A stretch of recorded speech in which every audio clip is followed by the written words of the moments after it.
Hi everyone, it's Adrian Leah. This is going to be a bedtime reading.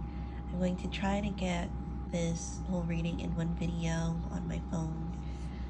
I have a little bit of an introduction for it because I do have some cards indicating that after a certain amount of time that something in your life hasn't been addressed or worked on,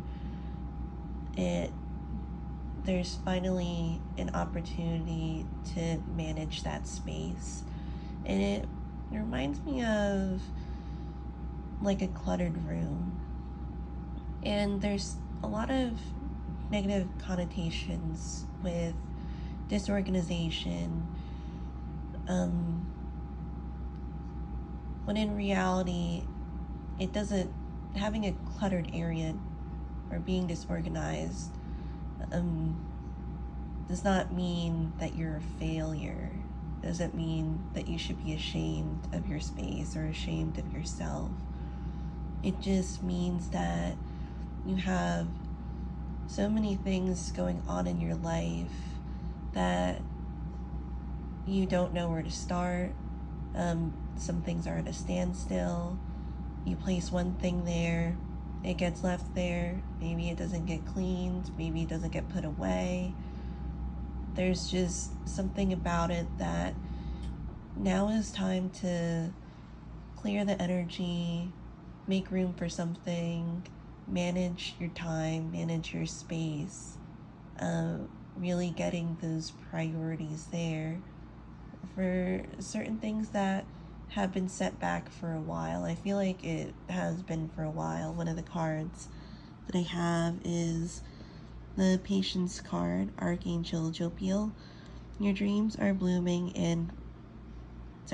more rapidly than you realize. Still, they need nurturing and patience.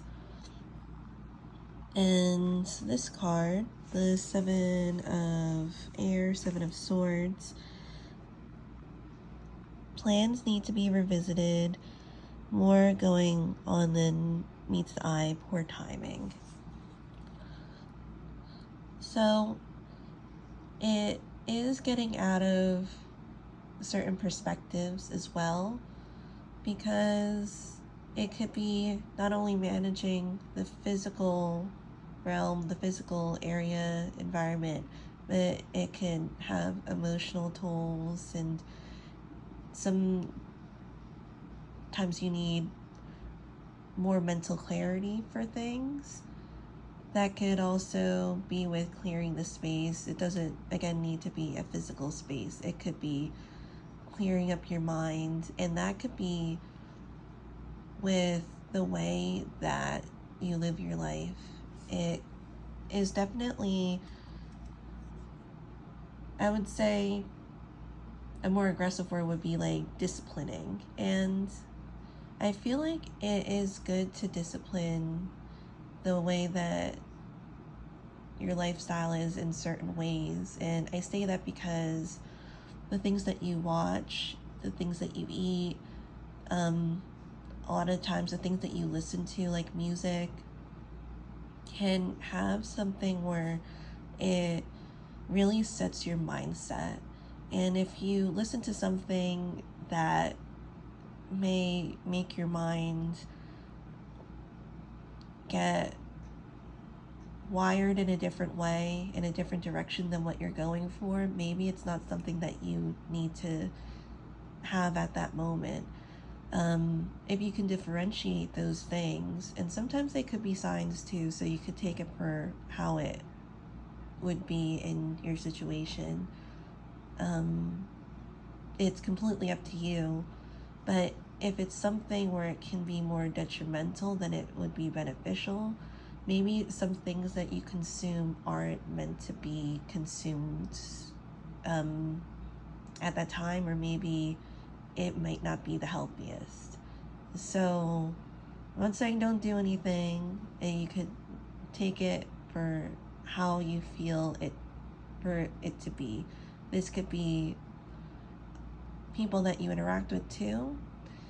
And again, sometimes you're in places where, or in jobs where you're forced to do things and have to do things that might not be your cup of tea necessarily, but there's also the respect for yourself as well. So there could be that type of balance, and make sure that you could take that and be able to manage it. It's one manageable step at a time if you can.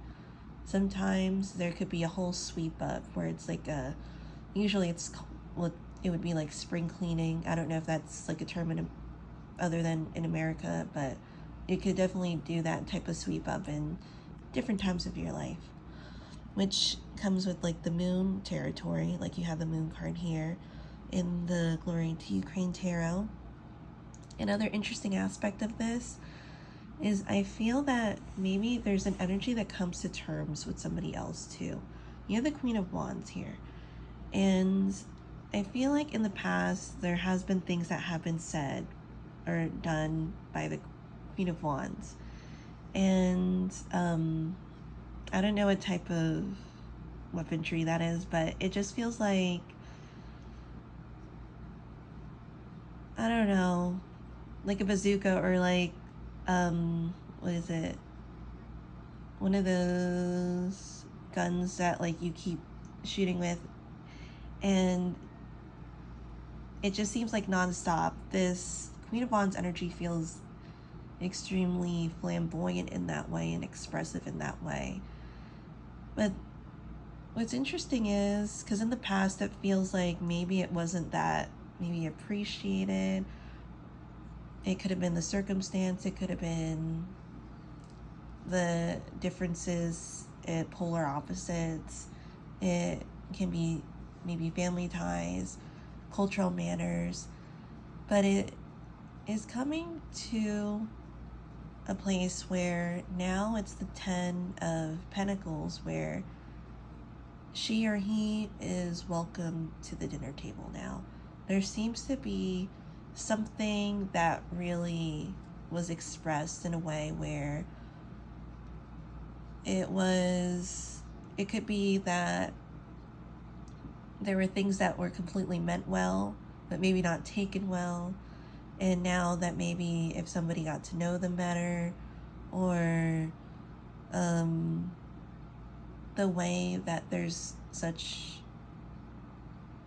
an authenticity to that flamboyancy, that it just kind of seeped through to where they're not trying to do anything else but be themselves. And I think going into this, well, it is Leo season right now, it can be an important energy.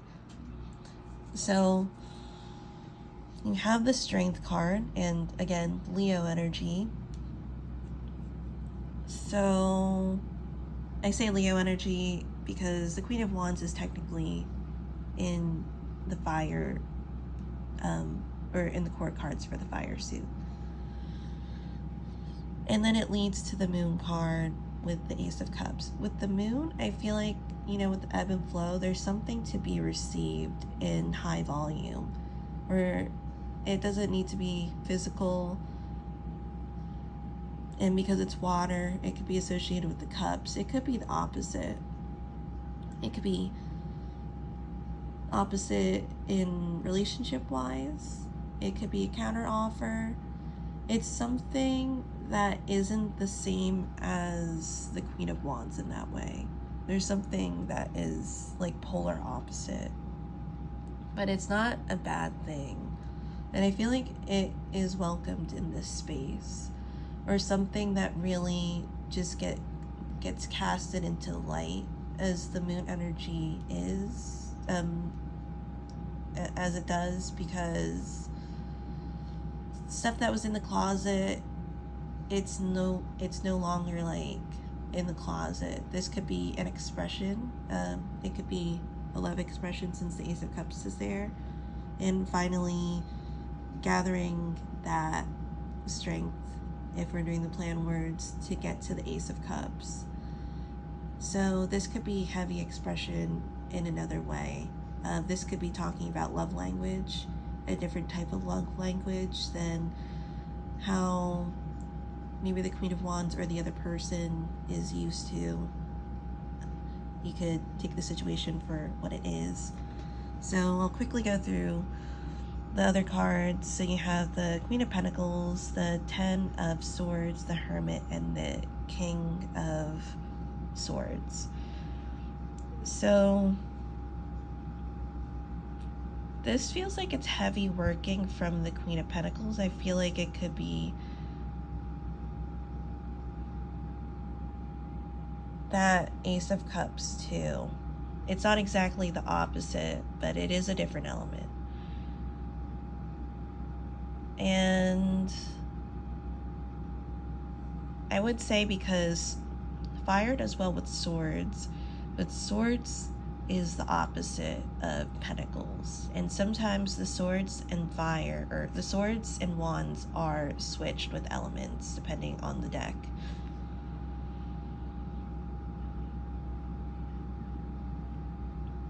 This is, it looks like the working with the Ten of Swords, coming to that closing energy, and the armed force or police force, it feels like it's cracking down on that. This could be the other energy of where their focus is on too. The Queen of Pentacles can also be associated to like bread and butter and being able to be like a breadwinner in that way. So maybe that's out of the norm for the Queen of Wands, because the Queen of Wands may not be used to the Queen of Pentacles energy. Again, it could be male, it doesn't have to be a gender specific card. With the Hermit and the King of Swords, it does make sense that those two kind of are paired together, because the energies, it seems like it's the same person. Where the word that I'm getting is shortcomings, and you don't have to think of it as shortcomings, but there's a harsh energy that kind of adapted or numbed the King of Swords. So I'd be a little weary about that. With the Hermit, it was the past and molding the King of Swords to who this person is today. And I do feel like there is a link with the Swords and the Pentacles. So this could be a warping energy of where, because again, Swords and Pentacles aren't super, I'm not saying they're not compatible, but sometimes the elements don't work as easily as they do like when they interact with other elements in that way. But I am getting it to be like the same energy. Then the final cards, the Seven of Air, as I said, Seven of Swords, plans that need revision, who are going on them meets the eye, poor timing. And it can be a stop and go type of energy, because I see like there's green lights and green and yellow lights, and usually that would be kind of an indication that it'd be like a go time type of energy. I don't know I don't know if this sounds dumb, but I don't know the traffic lights in other countries, but green is go in America, so maybe that's a given. But then you have the Magician. You are ready, you have the resource. I'm just reading through the screen. You have the resources or the ability to manifest them. Life is magical, with Archangel Raziel. And with, just to say, the Page of Pentacles, scholarly, dependable, patient, successful. Good news about financial matters, wanting to do something more challenging, a new area of study. When you change, or the word that I'm getting is purge, finally manage something that needed to be tended to for a while, and then it kind of built up at this point. There's a heavy emphasis of really working hard at that energy or that area of your life. And it's something to remember that, especially when we make a big move, that it doesn't just affect one area of life. It touches every area, every aspect, every fiber that you have can be affected by this one change, that big major change. And even small changes can do that, and maybe like a butterfly effect over time. Then you have the Ace of Earth, an inflow of abundance, a promising business venture, important documents or contracts with the Six of Air, Six of Swords. Things are looking up, the end of a difficult situation, taking a trip. So it does feel like the ends are finally met. And I do feel like more contracts. It can be soul contract. It could be, again, doesn't need to be as such like a physical contract, but it definitely can be. And there can be a counter offer, maybe something that because maybe it's different elements that with the Queen of Wands that gets this, it may not be what they're used to or what they were thinking about what they were getting. Maybe because the other person or other thing is like based off of a different element, and this is what it provides because it's a different element. So things are definitely trucking along. And again, one manageable step at a time with the Six of Swords. So thank you guys so much for watching. I'll see you in another video.